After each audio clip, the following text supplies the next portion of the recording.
Hello guys! For today's video, samahan nyo ko magsungkat. Wala tayong pa-buffet ngayon kasi wala nang datong. Kaya mag-instant noodles lang tayo mga be. Dahil wala din naman si Dudong at may work ako, dito lang ako sa work magsusungkay. Ang pagkain ko ngayon ay instant laksa. Laksa nga pala yung isa sa mga paborito kong kinakain dito sa Brunei. Pero hindi lahat ng restaurant masarap yung laksa. Mas dami na tikman ko, mga 3 lang siguro yung talagang masarap.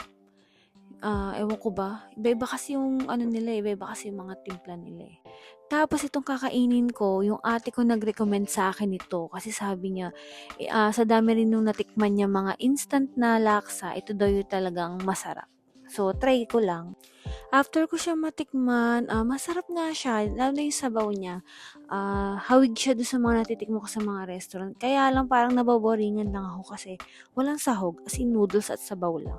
Siguro next time, pag tatry ko to ulit, lalagyan ko siya ng mga cheese tofu, kung ano-ano. Mas ma-enjoy ko tong kainin kung may sahog siya.